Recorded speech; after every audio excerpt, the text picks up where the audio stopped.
Assalamualaikum warahmatullahi wabarakatuh. Kembali lagi bersama kami di Podcast Hijau Hitam. bersama saya selaku Ketua Unit Media Informasi dan Propaganda Medipro Agung Abimanyu, dan di sini saya bersama rekan saya yaitu Muhammad Faris Ansor selaku anggota unit Medipro. Nah, aku mau nanya nih, Kak Abim, sebenarnya kita ngapain sih di sini?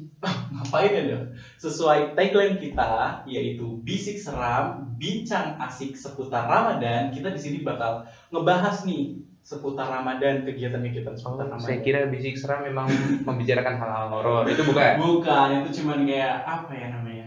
Ya, tagline kita. Clickbait. Iya, clickbait. gitu. Tapi kayaknya kurang asik deh kalau cuma kita berdua. Betul. Iya. Di sini juga ternyata ada narasumber kita yang hadir di sini, bisa memperkenalkan dirinya dengan Perkenalkan kawan-kawan, Assalamualaikum warahmatullahi wabarakatuh. Waalaikumsalam warahmatullahi wabarakatuh. Nama saya sendiri Rofi Zaidan Mubarak Rosadi, asal Kota Tasikmalaya. Untuk sekarang alhamdulillah diamanahin sebagai Ketua Umum HMI FAUI. Seperti itu. Oh iya, dengan Bang Rofi di sini ya berarti. Oh iya Bang, aku mau nanya dong Bang. Aku dengar Ketua Umum HMI ini disebut sebagai imam. Itu ada nggak sih sejarahnya kok bisa dipanggil jadi imam gitu? Iya, kiranya maksudnya Apa karena apa ya, Bang? Ketua Umum sering dijadiin imam sholat atau gimana? Oh, sebenarnya gini, untuk Ketua Umum sendiri itu disebut sebagai imam di Regional Yogyakarta. Yogyakarta. Jadi menjadi suatu ciri khas seperti itu, dipanggilnya imam. Tetapi ketua umum sendiri atau imam itu sendiri banyak sudut pandangnya. Ada yang bilang katanya dia itu betul, kata Dava sendiri, bahwa dari sholat itu kan ada imam, ada makmum. Terus ada juga pandangan ternyata di pemikiran Islam, yaitu salah satunya Syiah. Dia menganggap bahwa pemimpin itu disebutnya sebagai imam. Tapi itu sebagai sudut pandang saja. Untuk ketua umum di Yogyakarta, ciri khasnya memang disebutnya sebagai imam, kayak gitu. Oh, berarti panggilan imam itu merupakan ciri khas. Ya, ada juga ternyata di wilayah lain itu dipanggilnya ustadz malah. Berarti tiap daerah nih memang punya keunikannya masing-masing ya? Iya, Kayak tetapi gitu, kan? mungkin ada yang disebutnya Pak Ketum, kayak gitu. Ada yang dipanggilnya ustadz, kalau di Yogyakarta imam. Nah, ini kan Abang sekarang diamanahi sebagai ketua umum. Nah, emang awalnya masuk HM itu karena apa sih? Oh ya, mungkin kita tarik dulu nih. Oke. Sebelum masuk HMI, masuk UII. Nah, masuk UII-nya. Jadi dulu tuh Abang waktu masih jadi siswa di semester akhir itu biasalah kita pernah merasakan kan, kebingungan setelah SMA ini mau kemana sih? Nah itu. Jadi BK sendiri, bimbingan konseling sendiri itu menyediakan untuk kawan-kawan siswa yang di semester akhir untuk konsultasi, dan pada akhirnya untuk Abang ditawarkan masuk UII karena di sana katanya bagus dan lain hal. Dan setelah itu Abang daftarlah dengan jalur rapot pada bulan Februari, dan alhamdulillahnya langsung keterima. Langsung keterima. Cuman yang lucunya, Abang nggak bilang ke orang tua Abang masuk UII. Kok bisa nih? Nah itu dia. Nah, Abang diem aja, nggak mau tuh ngasih tahu awalnya, karena pengen lihat peluang-peluang yang lainnya dulu, pegangan aja dulu UII. Sampai orang tua udah kebingungan dan akhirnya bilang ke Abang, katanya udah masuk abdi negara aja katanya. Kok nggak dapet masuk kuliah atau apa, belum ada jalur, kayak SNMPTN nggak masuk kan, aduh. Jadi ya udah diturutin lah, padahal Abang udah punya pegangan tuh. Waktu itu alhamdulillahnya gagal abdi negara. Alhamdulillah gagal kayak gitu kan. Setelah itu gagal, Abang kasih tahu sebenarnya dari Februari Abang tuh udah masuk WI. Wah, itu orang tua langsung kayak Marah. enggak marah. Ketawa-ketawa kita. Kau ngerepotin kayak gitu kan. Terlanjur daftar. Nah, itu dia. Sampai Abang berangkatlah ke Jogja, ke UII, registrasi dan segala macam. Sampai di peradilan, di ini dulu, di pesta. Di pesta itu dikenalkan sama Waljam Abang. Boleh disebutin namanya? Boleh. Oh, iya. Biar barangkali Biar- di notice. Oke, waljamnya sendiri itu Bang Kinas sama Mbak Tia dari FTI kalau nggak salah. Ya, salam Semoga buat Bang Kinas. Bang Bisa. Kinas dari FH ya. Ya, terima kasih. Nah itu langsung masih mikir-mikir nih masuk organisasi atau enggak, karena dulu aktif kali waktu di SMA itu abang organisasi, jadi capek lah istirahat, masih Yeah. mikir-mikir tuh. Nah di peradilan ternyata ditawarin lagi, tapi sama orang yang berbeda.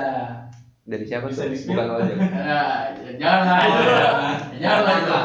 Pajarkan. Nah, rekan bisnis lah. rekan Gitu. Terus ya abang mikir-mikir, hingga abang ngekaji dulu HMI itu apa, organisasi di sini ada apa aja, sampai keputusan akhirnya abang memilih HMI sebagai jalan abang selain perihal dengan akademis gitu. Itu kira-kira masuknya kapan tuh Bang?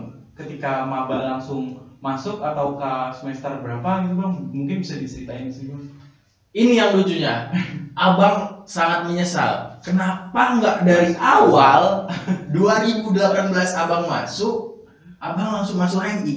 Abang menyesalnya di sana. Malah 2019 abang masuknya. Saat menjadi waljam itu seperti pendamping grup di ospekan.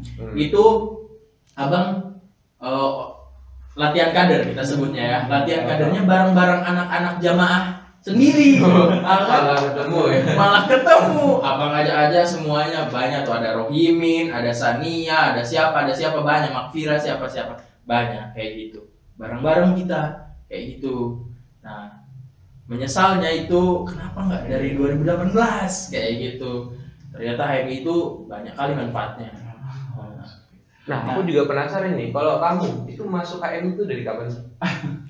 Kalau aku sama sih, mungkin kita bareng ya Bang waktu itu LK1 itu di Berba. Oh, bersama. 2019 juga ketika ketika saya maba itu kita udah cari informasi terkait lembaga-lembaga atau organisasi-organisasi yang kiranya bisa mengembangkan minat dan bakat saya. Kemudian ditawarkanlah dari teman saya, namanya sebut saja Mamat.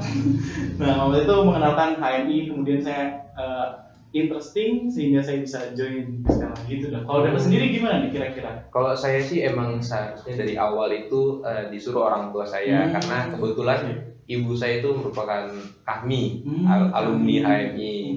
Nah katanya, ayolah nak gabung HMI gini-gini. Cuman aku masih maba gitu, masih mau menikmati masa-masa kuliah, transisi dari SMA gitu kan. Akhirnya aku semester 1 itu baru gabung sama Sanggar Terpidana. Itu karena waljamku juga gitu kan. Akhirnya aku 2020 baru ikut LK1 bareng adik-adik juga. Mungkin itu juga yang membuat saya menyesal, bareng anak jemaah saya juga. Berarti latar belakangnya hampir sama Hampir sama. kita ya. Cuma nggak tahu, saya ke depan imam juga bukan. Oh iya, ini kan temanya tentang Ramadan, tapi kita belum bahas tentang Ramadan. Iya, Aku nih. mau nanya ke Imam nih. Sebenarnya ngerasa nggak sih perbedaan ngejalanin puasa di zaman dulu sama zaman sekarang, ada bedanya nggak ngerasain? Tentunya kalau dirasa itu beda sekali. Beda sekali dari faktor suasana yang dulu coba kita di kampung masing-masing kan, Iya. ngerasainnya masih banyak kawan yang istilahnya dari kecil kita hidup ngerasain bareng-bareng, main petasan, main polisi-polisian, main apa, Main perang sarung perang sarung dan lain-lain. Kerasa sekarang udah mahasiswa, jadi mikirnya nggak bisa main-main lagi. Itu dia kan, Nggak dapet THR juga kan? itu Malah kita Maksudnya yang ngasih THR, THR, punya iya. ponakan nggak kerasa juga kita ya. apalagi dampak COVID ini kan, waduh. Ya, merenggangkan ini nggak sih? Betul, merenggangkan silaturahmi kita sama kawan-kawan yang terdahulu dan lain-lain kan. Seperti itu sih, sangat berbeda suasananya. Abang kan asli Tasik nih, ada rencana pulang ke Tasik nggak? Sebenarnya ada rencana, Ada. rencana. Dan itu insya Allah sebelum Lebaran. Sebelum Lebaran. Sebelum Lebaran. Abang dalam menjalankan puasa ini apa aja sih ibadah yang dilakukan kan? bulan puasa itu kan bulan penuh berkah Iya, gitu ya. Kira-kira amalan dari abang ini sendiri terkait bulan Ramadan? Apa khususnya? hataman Al-Quran atau apa menunggu sahur sambil nonton acara sahur kan? Iya. Mungkin bisa diceritakan di sini bersama ya. Oke, jadi amalannya sendiri sebenarnya ini berat ya. Berat. Kalau disebutkan karena gini, yang setahu abang bahwa saum atau mungkin lebih tepatnya siam, bukan saum. Kalau saum itu setahu abang nih hanya menahan. Contohnya itu saat Maryam radhiyallahu an, bahwa beliau itu melakukan saumnya saum bicara. Tapi beliau tetap makan, minum, tapi dia menahan. Nah, namanya saum. Jadi istilahnya saum itu masih abstrak. Nah, kayak gitu. Sedangkan untuk siam sendiri itu lebih spesifik, di Al-Quran sendiri disebutkan itu terkait dengan siam itu. Disebutkan aturannya spesifik seperti apa, dilakukannya seperti apa. Terus nanti pada ujungnya siam itu dilakukan kan bulan Ramadan nih. Iya. Nanti itu akan dapat satu keistimewaan. Apa itu istimewa? Apa itu? Tebak dulu. Apa? Mendapat pahala loh. Oh, tentu. Bukan keistimewaan ya. Keistimewaan. Di ibadah manapun tidak ada kecuali di siam itu. Ayo. Lebaran mungkin, Bang. Oh, THR. THR kan mungkin. Oke, tapi ini dari Allah. Oh, dari Allah. Secara langsung. Bukan. Bukan. Nuzul Quran mungkin. Bukan juga. Opor. Lapar ya. Maaf. Apa itu? Apa ya, Bang? Ini kok nanya kita terus jangan ini kan tahu jawabannya juga ini. Bukan. Jadi ada yang namanya junnah. Junnah itu apa, Bang? Junnah itu istilahnya perisai yang diberikan kepada setiap orang-orang yang bertakwa, sehingga orang-orang bertakwa tersebut mempunyai perisai yang dimana godaan-godaan syaitan tidak akan bisa menyerang kita secara otomatis. Seperti itu, namanya syam, yang akhirnya ketika kita benar-benar berproses beribadah, kita mendapatkan junnah tersebut, akhirnya dari godaan-godaan setan tidak akan bisa mengganggu kita. Makanya suka ada tuh yang bilang, katanya setan tuh lemah, setan tuh apa, dibelenggu dan lain-lain. Padahal sebenarnya pintu udah dapat junahnya. Ya, biasanya pintu surga itu ada 8. Ada 8. Sebenarnya kalau itu adalah hanya metafora saja sebenarnya. Jadi ada 8 amalan soleh yang kita bisa lakukan, dibukakan selebar-lebarnya.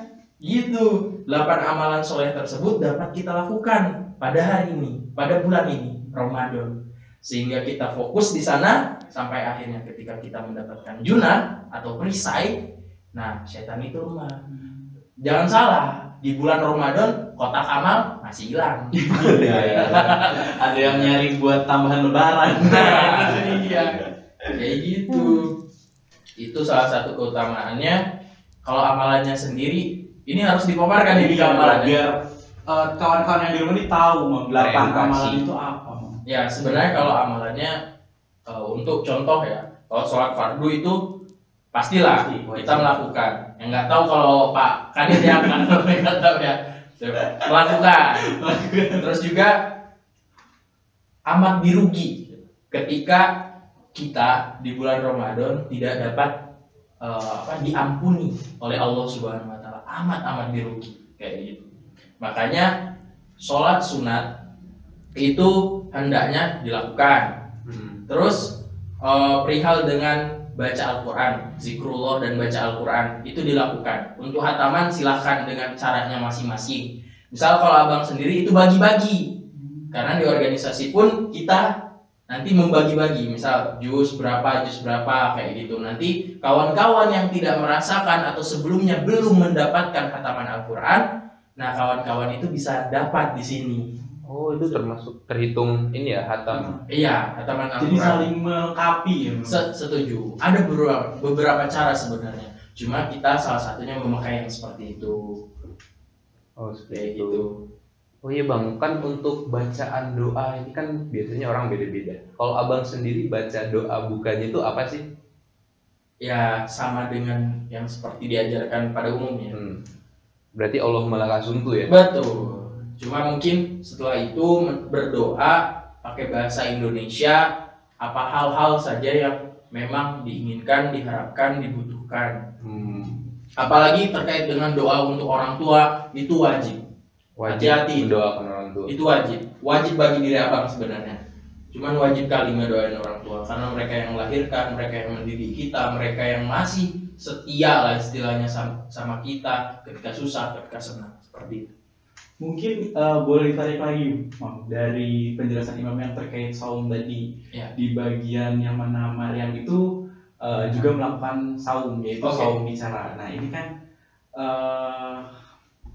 puasa ini kira-kira apa sih yang Mam yang harus dilakuin gitu loh? Apakah hanya sekedar menahan lapar atau ada larangan-larangan lain yang bisa Jadi sebenarnya gini, ketika kita melaksanakan puasa di bulan Ramadan, ada dua hal yang kita harus cermati. Ketika dari waktu sahar sampai waktu asyar, kita melaksanakan siam namanya. Saum. Tapi ketika setelah ashar menuju atau setelah tarawih itu menuju ke waktu sahar, itu melaksanakan qiyam seperti itu. Nah, di malam itu doa-doa insya Allah dijabah. Tetapi saat siang pun doa-doa dijabah ketika bulan Ramadan. Jadi merugilah orang-orang yang misalkan ketika siangnya hanya biasa saja kayak gitu, tidur. Kalau tidur ya itu nanti jadi perbincangan lagi itu. Istilahnya ketika hari-hari biasa kita tahunya bahwa malam itu sepertiga malam atau apa, sholat lail, qiyamul lail dan lain-lain. Tetapi untuk di bulan Ramadan di siang hari pun itu kuat kali kita dikabulkan doanya gitu. Nah, tadi kan kayaknya nyenggol-nyenggol tentang tidur nih. Kan kalau menurut orang-orang tidur itu sebagian dari ibadah. Kalau tidur pas bulan puasa nyampe sebelum buka itu ibadah juga bukan? Apalagi meninggalkan sholat. Wah, kalau meninggalkan sholat kan memang udah pasti. Iya. Jadi kalau misal ya. Tapi kan ada hadis juga yang menjelaskan bahwa ketika bangun ya kita mengerjakan sholat tetap diperbolehkan, itu gimana Imam? Ya, sebenarnya gini. Perihal dengan agama itu punya tafsirannya masing-masing. Oke, kita punya guru masing-masing. Tafsiran kita lihat guru. Kalau persoalan tidur, karena ini banyak kali masyarakat di Indonesia yang tidur, jadi abang nggak mau terlalu menjudge. Cuma gini aja, saran abang aja deh, kan nggak harus diikutin oleh semuanya kalau kita nanya pendapat dong. Saran abang, maksimalkan. Kalaupun tidur karena kelelahan, silahkan. Tapi kan enggak tidur dari misal jam 4:30 sampai sebelum buka jam 5, kan enggak gitu juga. Cuma dimaksimalkan saja kayak gitu. Perihal dengan kader-kader itu misal khataman, baik sendiri pribadi secara tertutup maupun baik secara berkelompok, secara terbuka. Nah, istilahnya dimanfaatkan waktu-waktu tersebut untuk ada masyarakat ataupun individu tertentu yang tidur, itu dipersilahkan, yaitu jalannya masing-masing. Cuman saran dimaksimalkan, apalagi bulan Ramadan yang rahmatnya tentu sangat banyak, besar dan turun gitu secara langsung. Allah loh yang langsung memberikan takaran kepada umat-umatnya. Gini, abang pengen tanya sedikit. Boleh nggak nih? Moderatornya nggak? Nggak apa-apa, boleh. Nggak apa-apa ya. Tapi jangan terlalu berharap bertanya. Terlalu berat ya. Oke, jangan berat-berat. Kita melakukan suatu kebaikan, suatu hasanah itu mendapatkan berapa pahala? Tergantung kebaikan yang dilakukan. Satu kebaikan ya, seperti senyum atau apa, melihat orang terus kita mengucap sehingga orang tersebut tersentuh hatinya atau ya bahagia atau gimana. Itu dapat 1 pahala kalau menurutku. 1 pahala. Kalau menurut Pak kan ini Sama Bang. 1 Pak. Ini males mikir aja. Cari jawaban lain dong. 1. Jadi yang abang ketahui ya, Iya. karena ini kita masih belajar kawan-kawan. Betul. Yang abang ketahui bahwa ketika kita melakukan suatu kebaikan 1 kali, maka Allah akan membalasnya 10 nilai, 10 kebaikan. Kayak gitu kawan-kawan. 10 kebaikan. Saking baiknya Allah. Coba bayangkan ketika di bulan Ramadan.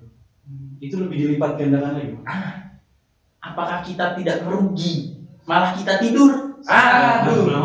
Nah itu. Kalau misalnya kita tidur sambil senyum, nggak gitu. Nggak gitu ya. Kurang tahu. Kurang tahu. Kalau ada yang lihat kan beda. Bola bisa. Wallahualam. Jadi contohnya lagi nih, waktu Nabi Rasulullah Shallallahu Alaihi Wasallam, beliau Isra Miraj. Nah kan turun tuh perintah sholat kan, awalnya 50. Waktu di pertengahan jalan ketemu nih Nabi Musa alaihissalam, ketemu. Weh, umatku tuh banyak nih, besar-besar dia. 50 kali sholat dalam sehari itu udah capek, udah susah payah. Apalagi umatmu yang kecil, yang malas-malasan dan lain hal kayak gitu kan. Tolonglah yang betul ya kan, bahasa-bahasa mohon maaf ya, kawan-kawan. realistis sedikit dong. Realistis sedikit dong. Nah, pada akhirnya dinego sampai 5 kali sholat dalam sehari. Nah, ditanya lagi nih sama Nabi Musa alaihissalam, kata Nabi Musa, ini nggak mau diturunin lagi kata Rasul, katanya, waduh, udah cukup saya malu. Intinya kayak gitu ya. Waduh, udah nego terus, malu, katanya kayak gitu kan.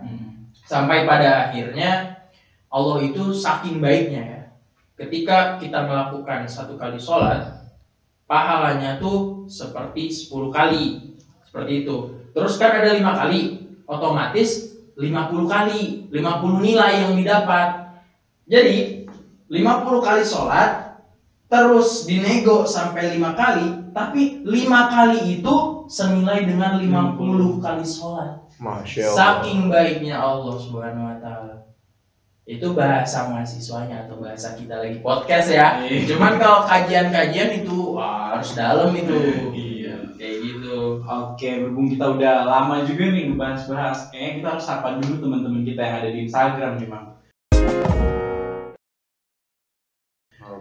Terkait teman-teman juga udah ngirimin pertanyaan-pertanyaan di Instagram, baik kita bacain aja sekarang dari Instagram bernama M Akil Hakim. Kira-kira Lebaran kapan nih Man? Katanya. Kalau Lebaran sendiri ya. Iya. Assalamualaikum Pak Akil. Pak Akil. Jadi kalau Lebaran sendiri, insya Allah tadi sudah disebutkan di akhir Lebaran abang balik ke Tasik, nanti Lebaran di sana. Cuman sebenarnya abang ini memikirkan kawan-kawan atau teman-teman kader yang lain yang nggak pulang nih. Ada yang dari Sulawesi, ada yang dari Kalimantan, ada yang dari NTT, Jauh-jauh ya, Bang? jauh-jauh Sumatera. Nah abang berpikir nih, gimana kalau abang menikmati Lebaran sendiri, ya istilahnya abang pergi ke Tasik, kampung abang, Tasik gitu, terus kawan-kawan yang lain di komisariat kayak gimana? Apalagi oke lah kalau misalkan banyak yang nggak Lebaran gitu, berarti mereka masih bisa lah kongko atau apapun itu. Cuma kalau misalkan 1-2 yang di komisariat, waduh kawan-kawan Merana itu.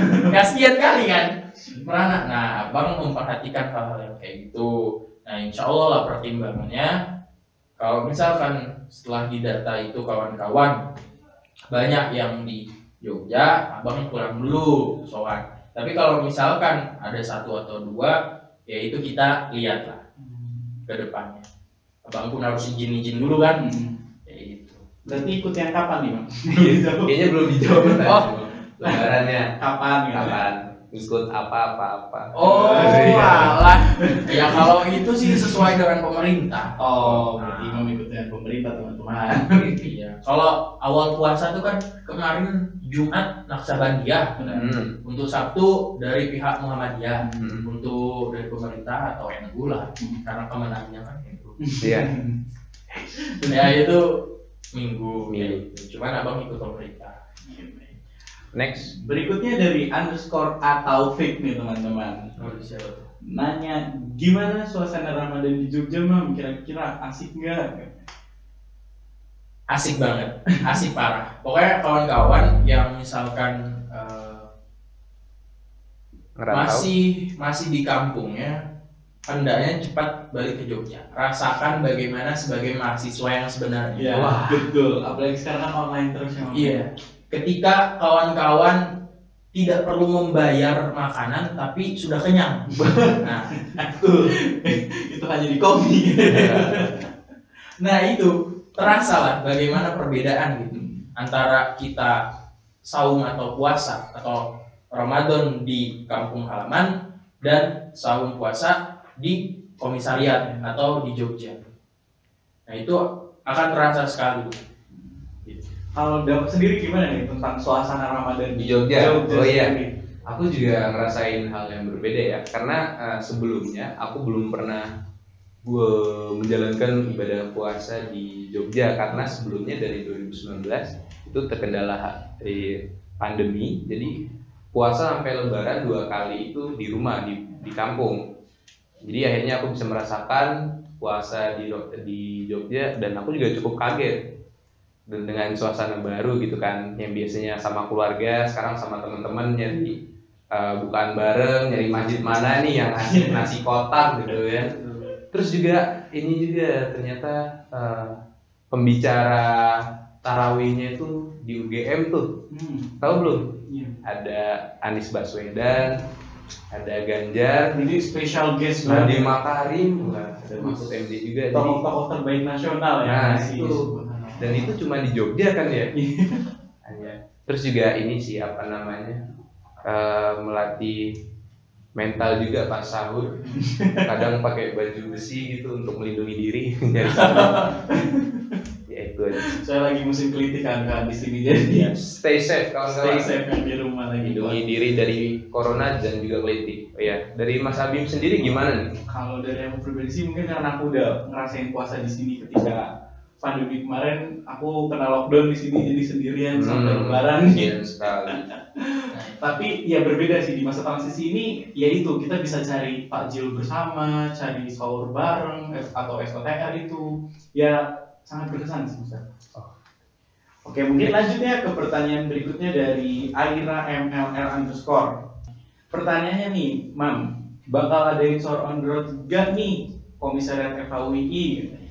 Wah, gimana dari Mam? Waduh, sebenarnya kami tuh menunggu-nunggu aspirasi, terus permintaan kayak sahur on the road, buka bersama, terus kita San Moria gitu kan, asik nih. Atau ngejar sunset, sampai kita buka bersama. Nah, itu sebenarnya aspirasi yang ditunggu. Sebenarnya kemarin ada omongan nih mau sahur on the road, cuman kebetulan kita lagi adalah hal-hal sibuk sih sedikit kayak gitu, apalagi kan sekarang lagi aksi-aksi tuh. Jadi banyak konsolidasi. Cuman ya itu ketika aspirasi masuk otomatis kita akan melakukannya insya Allah. Tapi kita harus mempertimbangkan itu ya Mam ya. Keliti itu gimana Mam? Oh iya. Kalau keliti nanti ada salah satu kader, ada pawang keliti ya. Boleh disebut pawang keliti ya. Jangan.